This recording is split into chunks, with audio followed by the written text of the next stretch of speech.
Hello and welcome to this second webinar on linguistic diversity and rights, an initiative of the Coppieters Foundation and of the Network to Promote Linguistic Diversity. My name is Julie Duval and I am the project manager at the Coppieters Foundation, a think tank which develops new ideas for the management of cultural and linguistic diversity in Europe and minority rights, among other issues, at the European level. Today's episode will be looking at language teaching and learning during a pandemic, a topic that is especially relevant given the current context we are experiencing. The school system is indeed vital to the preservation of minority languages across Europe. For many Occitans, Corsicans, or Scots, for instance, school is the only link that they have to the traditional languages of the territories they live in. Over the past months, due to the pandemic outbreak, schools from all over the world have closed their doors and students have not been able to attend classes. Therefore, how is this lockdown affecting the preservation of minority languages? And what kind of initiatives are or should be taken in order to stimulate the use and the learning of these languages outside of school? To answer these questions, we will first have the pleasure to hear from Estibaliz Alkorta, Director of Basque Promotion within the Basque government. Thank you for being with us. The floor is yours. Thank you, Julie. Good morning, everyone. I would like, first of all, to thank you for your invitation to participate in this webinar. In general, this crisis is creating a big uncertainty in our society. No one knows how the pandemic will evolve and how it will affect us as a society and as a people. Since March, we have been trying to collaborate with other public institutions and maintain contacts with all kinds of agents with the aim of analyzing the situation and provide for measures in those cases where it has been possible. We have taken measures mainly in two areas. Young people's leisure is one of the areas, and adult learning. But I will focus on the area of young people's leisure. First of all, I would like to put the situation of the young people into context. From time we were locked down, on March or early March, until the schools have been reopened, approximately September the 6th, here in the Basque Country. The young people, students, have spent 6 months trying to adapting to this new situation. From March to June, more or less, the students had to study and attend classes from their home. So in 3 months, a distance educational project had to be developed without any extracurricular activity. Between June and September, children and young people started to go out, but still had very few opportunities to enjoy leisure in Basque. So we can say that since the beginning of the academic year, young people have had very few opportunities for spending the free time in Basque. That is the situation. And what does it mean from a linguistic point of view? First of all, it should be noted that the educational context is the only space for learning and using Basque for many of the students here in Basque Country. So there is a real risk of widening the language gap among young people who can't speak Basque at home because their parents don't know the language. These young people are clearly at a disadvantage. We have to keep in mind that extracurricular activities, leisure, and sport are in a space of socialization in Basque. And when these ones were interrupted, Basque disappeared from the lives of these young people. And this has had consequences as well when starting again the academic life. Basque is most used in the educational spaces here in Basque Country, in teacher-student relations and in face-to-face student relationships. If we don't create those situations, if we don't create those spaces, Spanish becomes the main language. In addition, many teachers had not tools to handle Basque in this new situation. They hadn't online platforms where the students could speak or interact. They were not able to create spaces for Basque and promote those relations, the student-student and teacher-student relationships. We can say in general that the priority was at that time to develop the school curriculum. And in this context, our languages were the loser. Due to the distance education, parents became as well their children's teachers, and parents who were not Basque speakers had great difficulty in helping their children. And the digital environment or television was at that time a very important input for students. And nowadays the offer in Basque is still very low compared to the offer in other languages, in English or Spanish.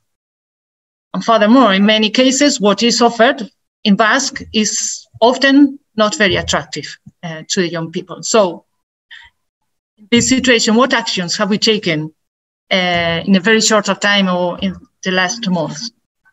Well, all the students have been provided with technological resources, computers, tablets, internet, so on.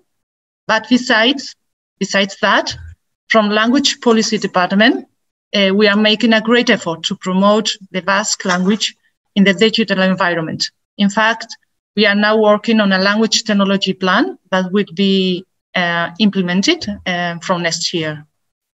In the meantime, and with the aim of facing up to this crisis, we have developed a language toolbar, specially designed for the students. This toolbar includes tools such as neural translator, several dictionaries, Basque Spanish, Basque English, and Basque German dictionaries, voice synthesis, Basque Wikipedia, and language spellers.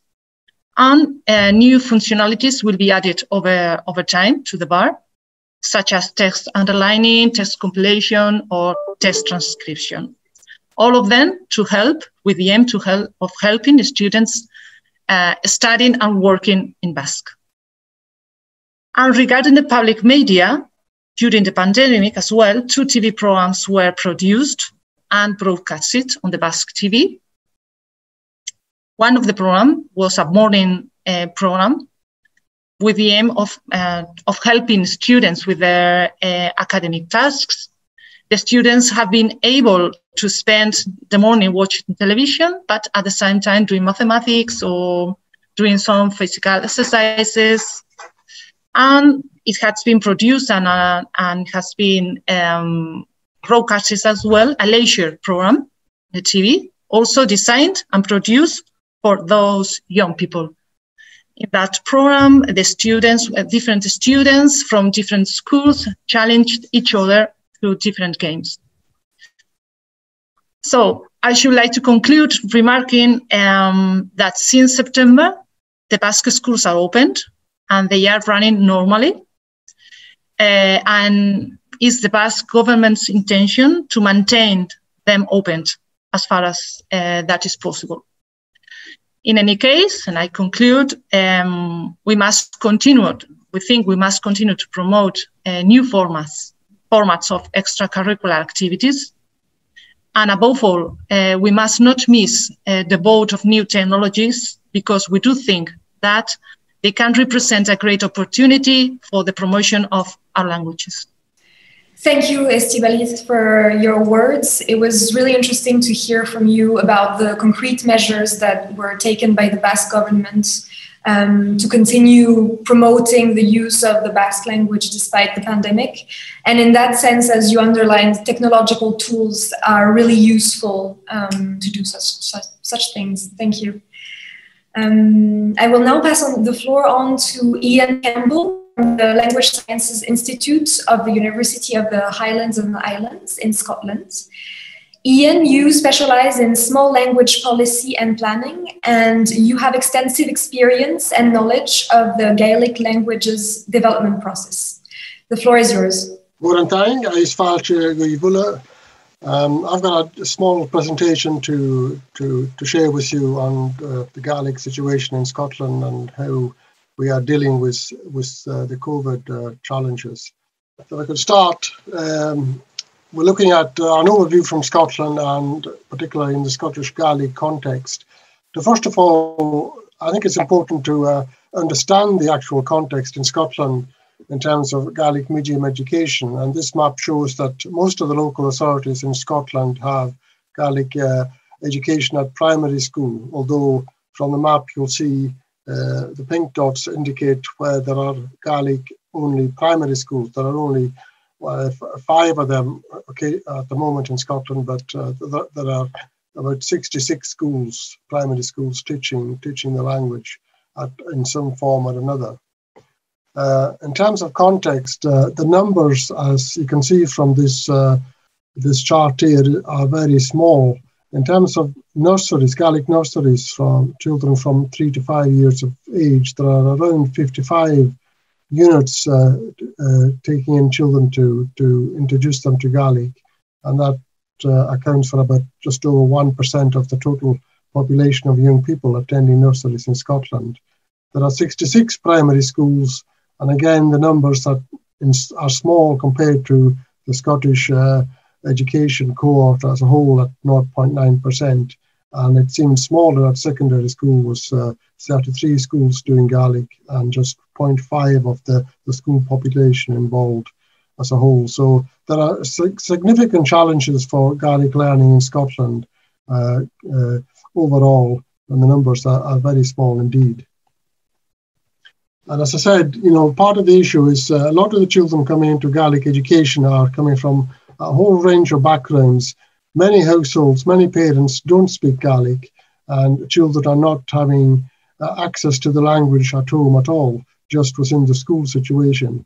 There is also a rapid process of language shift, and the lack of family transmission as well is adding challenges to the situation alongside the lack of language use within the community. So children are not being socialized as they should be in the language. And all that leads to serious questions, significant questions over the level of resource available, particularly for families with young children attending early year nurseries where the dominant language is English and where there are low levels of staff being trained to teach children in the language. And indeed, children come into these schools, these early year units, are coming from English-speaking backgrounds, and they are very little Gaelic themselves when they come into these units. So it's a major challenge to move things forward. Just briefly, in terms of the timeline when the schools closed in Scotland, as in many other places, towards the end of March, the schools closed in Scotland, and then we went to lockdown on the 23rd of March. And over the summer period, as many of you will know, there was a lot of disruption and unhappiness over the way governments in Westminster and indeed in Edinburgh dealt with the grades for children coming out of secondary schools. And in the middle of August, schools reopened in Scotland again, but very soon after that, children were actually getting COVID in the schools, and after regulations had to be brought in to try and mitigate these challenges. And as you see on the 1st of September, reports came through that from the Scottish Government that over nearly 100,000 pupils were absent from the classrooms during the summer period, during the online teaching, the time where blended learning took place in the schools and with the children. So that's a significant number and a real potential problem going ahead if the situation continues as things seems to be going at the moment. If I move on to some of the challenges that have come through over the summer period, there has been various bits of research done And the National Parents Forum for Scotland have told researchers that parents are saying that 62% of them said that they had very difficult times getting onto online lessons for children, either recorded or live at home. So that's a major problem. And other challenges and concerns that came through is this ongoing problem was balancing work and supporting the children at home, motivating the children to actually learn online, which is always a challenge, even when people are doing homework in the evening in the normal circumstances, and not having enough resources or support from the school system. 12% indicated that was a major issue. In a wider sense, the lockdown itself is clearly having an effect on terms of mental health and the stress and well-being involved in teaching children from home and children being at home on a constant basis. Isolation from friends and extended family is another problem. And there's also a major issue, I think, in terms of the child's social skills. So, people need to be socialized in the language, particularly children at an early age and amongst their peer group. So that's a major problem as well. There was also problems with the Scottish Schools Digital Network, which was a Scotland-wide network. But I suppose in many ways this is not surprising, considering the quick switch from being in school to online learning, or blended learning as it's called. And people were not used to systematic use of technology for online teaching prior to lockdown. This particularly hit the music teaching sector as well, with tutors and teachers in particular not particularly prepared to deal with the online practices. But also, it became clear as well during the various bits of analysis and research that have taken place over the summer period that there is a major digital divide between not only for music lessons, but for general school teaching as well, in terms of families or children who are the least well off, and those families and children who are most advantaged in terms of resources and access to technology, etc. A major concern was highlighted by the Scottish Teachers Association in a piece of research that was carried out around Easter time, where they found that only 1% of teachers reported 100% pupil engagement with attendance at online classes. And they also reported 5% of pupils not reporting at all, which is a major problem indeed going forward. However, in terms of initiatives to support Gaelic in the wider sense, where outside the school area, Boston Gaelic have set up particular funding to do with the challenge of COVID-19. And one particular initiative is called Clerci Ekedui, which means use it at home. And Fashion Nagel, which is the Gaelic festival organisation, one of our key Gaelic organisations dealing with young children, have really made significant and heroic efforts in many ways to deal with this challenge. And they have put forward many different programs and projects to support children out with the school, particularly with music lessons and getting involved in learning the language in amongst themselves, in terms of, you can see there from the slide, at the early years level, primary school, and at the teenagers as well. There's a whole raft of different initiatives going on there, which is bringing teenagers and young children together to try and learn Gaelic in different ways, through music and just through song. Another initiative is run by Cumann Gaelic, the Gaelic Development Organisation, and Sports Gaelic, the sports part of Cumann Gaelic, and they've been putting on a raft of school clubs, quizzes, online yoga videos, and drama sessions. And also Sports Gaelic is involved significantly in providing sports opportunities for children through the medium of Gaelic, and that is really important as well to this part of the importance of socialisation and bringing the language to the children. Other initiatives include formal initiatives like eSchool, which is this is a really fantastic initiative for teaching the language remotely. It started off to support Gaelic across Scotland, but it's extended itself into other curriculum areas as well now. And this is really an important initiative in Scotland, run by the Western Isles Council, calling it Nil and Shear. So eSchool offering real-time interactive teaching for Scottish school pupils in the senior phase during this current lockdown. And it's covering, as you can see, a whole raft of different topics. And it's really an important part of the whole setup in Scotland in terms of teaching online and in terms of teaching through the so-called blended method. The Stáil Náisiúnta na Gaelic, which is the Gaelic company that produces educational resources for families and for the schools, is also doing sterling work in producing a whole raft of different initiatives and educational material from their resources. And we also have a new initiative that started around last year, which is called Giglets, and it's to support literature development for pupils, teachers and schools, which is accessed by over 100,000 pupils. So the Gaelic world has come together in many formats, outside the school system at least, to try and support children and include Gaelic in their sort of leisure activities and music learning and etc. So that is a major plus in many ways, but a lot of resources are required to keep all this going into the future. Finally, just to finish this off, there are a whole raft of factors to be addressed going forward here, and COVID, I think, has illustrated some of the major problems associated with minority language revitalization amongst children and families where the language is not spoken naturally at home. And the first point here is the really significant challenge involved as to how to address the issue where, you know, most children and most families do not speak Gaelic or have no fluent speakers in the family.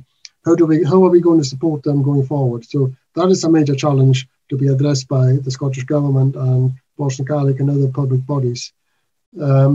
This lack of language socialization is a major issue as well. It's fine and well being online and learning or at least listening or participating in lessons, but children also need socialization in the language. There's mentoring support required for pupils as well who are being disadvantaged by this lockdown to allow them to access, in the first place, online support, but also to deal with the challenges involved in being away from the peer group and being away from the school. There's clearly an issue with access to technology in Scotland for schools generally, and particularly for Gaelic. There's a major issue in terms of children not turning up for online classes that needs to be addressed in terms of truancy. Because at the end of the day, moving beyond COVID, you know, if children are not coming through the school system fully prepared for adult life and life in the work stream, this is a major challenge for our community and for the economy generally. There's an issue to be dealt with in terms of childcare support for parents.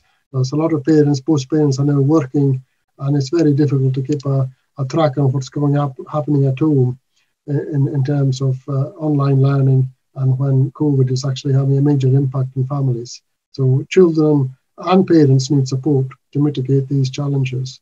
And the final point really is to do with the schools themselves. There probably needs to be some degree of regular testing going on in schools in terms of pupils, teachers and support staff. And that could possibly be done through random sampling within schools to try and curb the issue of stopping and starting school systems, which it shouldn't really happen. There needs to be a priority put on children's education, both at primary and at secondary level.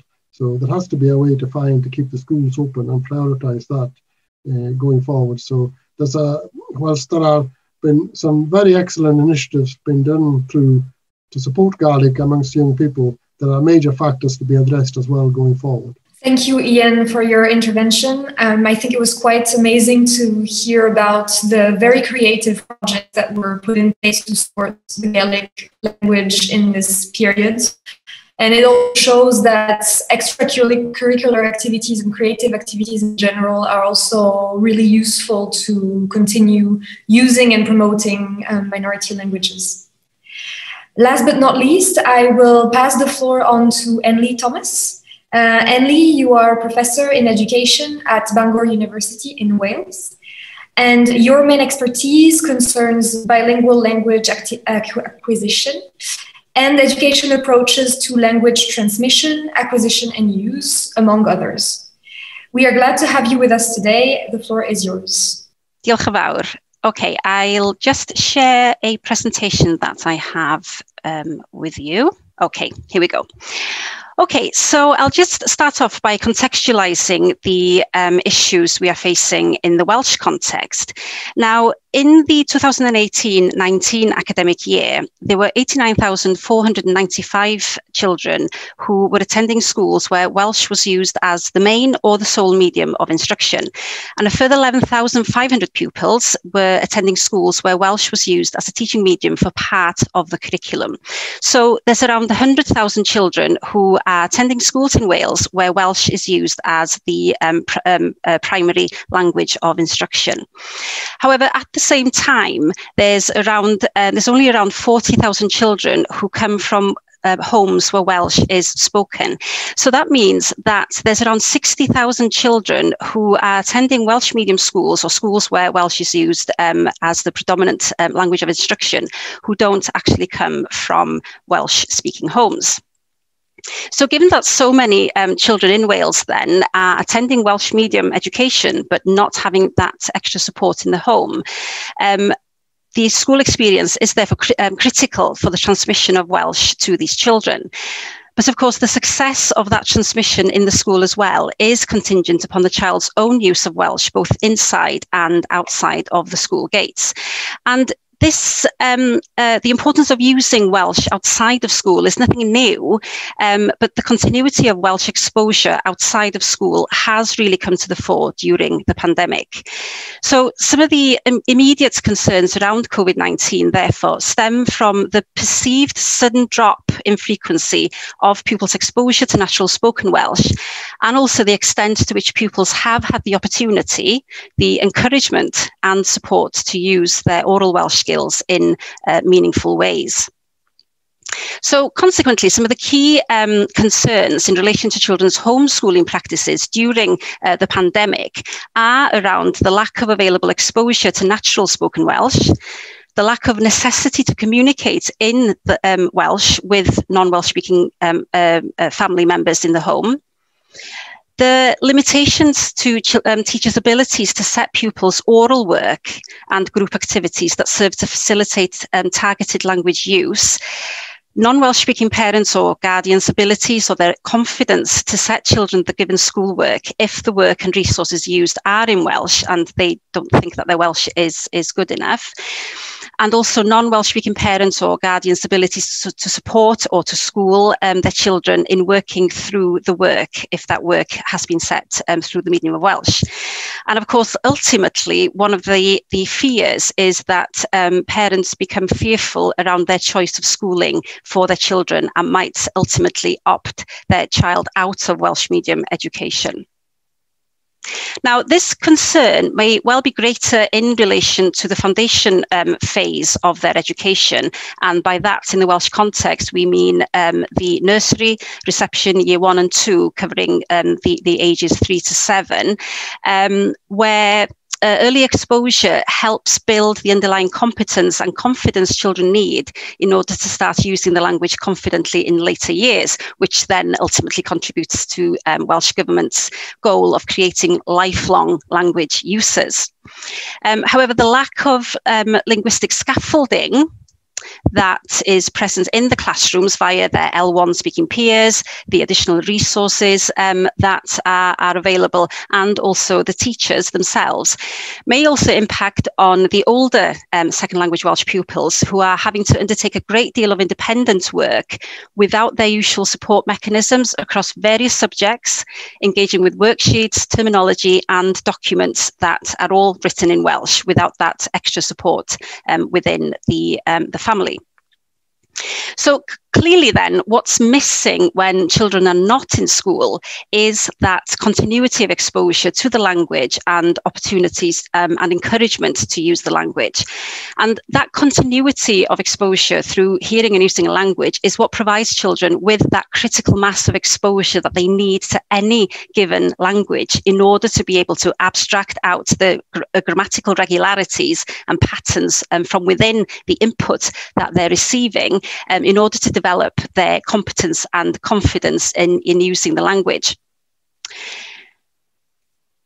So clearly then, a drop in frequency of exposure that is sustained over long periods of time will have some effect on children's progression with their learning of that language. But the question is, are these effects permanent? And the answer is, well, they don't necessarily have to be, provided that the appropriate measures are put in place. And we've already heard about some of the kind of measures that have been put in place in the Basque context and in the Scottish Gaelic context as well. But some other things that might also need to be developed, particularly in the cases where parents might be questioning their choice of education for their children, is that we need to make sure that parents understand realistically what can be expected in terms of their child's engagements with language and how languages work in that sort of sense. Now, we know that adults, for example, adults who learned Spanish at school but never used it again, they, in a study that was conducted back in the 1980s, they could recall aspects of Spanish vocabulary even 50 years later. So language learning is flexible, and it's on a continuum, and their place on that continuum depends on their engagements with language. But you can get to a certain stage with language, and you can get a little bit stagnant, and you can also start rolling back a bit in the continuum. But just that exposure, that re-engagement with language can start engaging the child in that language again. So having this kind of hiatus at the moment during the pandemic isn't necessarily something that's not fixable or reversible in some way. Now, the other thing that also needs to be made perfectly clear to parents in particular is that the school experience, even in Welsh medium settings, is not 100% Welsh, but children still succeed in becoming competent bilinguals. So taking them out of the Welsh medium school context for short periods of time does not reduce the input to Welsh from 100% to nothing.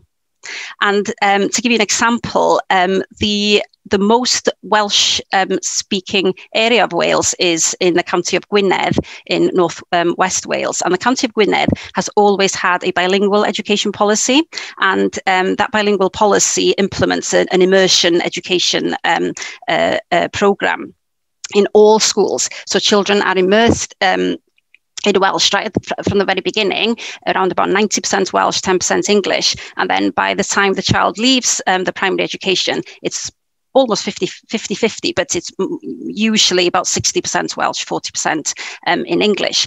And that's how we create these lifelong bilinguals. However, when you're actually in that context, what you tend to see is that children tend to revert back to the use of English when they're talking to each other.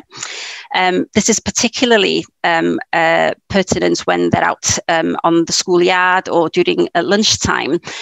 But in our study, we found that children tend to revert to their comfort zone of speaking English, even within the classroom. So it's not the case that even though the education is targeted as being Welsh medium education, the children are not just speaking Welsh all day. So just having that that sense of what the impact of not attending schools, having a better sense of what that is, can help parents not fear the context as much as they might be doing at the moment. So when we're faced with a hurdle such as COVID-19, what can we do? Well, we've already heard about lots of things that have been happening within education systems in other different contexts. But we also do need to accept that language learning is flexible, and that multilingualism is on a continuum, and a given child's position on that continuum can move up or down based on their experiences. This is basically the normal consequences of attrition. That's just something that happens. But by implementing things like catch-up language sessions within education, creating more resources, ensuring that those resources are deliverable in the home context and so on, any lags in skills that may have occurred over the course of a lockdown can reverse that trend, because ultimately a language learned is never completely lost. In the Welsh context, we are, as in the other context, undergoing a number of different surveys and different research programs at the moment to try and identify best practice, identify what worked in some contexts for different types of language speakers and so on. So that information will also help feed into our developing understanding of how to ensure these minority languages survive during context like lockdowns. Thank you very much, Enlli, for your intervention. I think it was really interesting for us to hear about how language learning actually works, especially for children. So thank you for this. And thank you to our three experts here today for their valuable insights on this important question of language transmission and promotion in a challenging context like the one we are experiencing today. We hope that you have enjoyed watching this second and last episode of our series of webinars, and hopefully you will have taken away some ideas to maintain the use and learning of minority languages in these times of pandemic. Goodbye.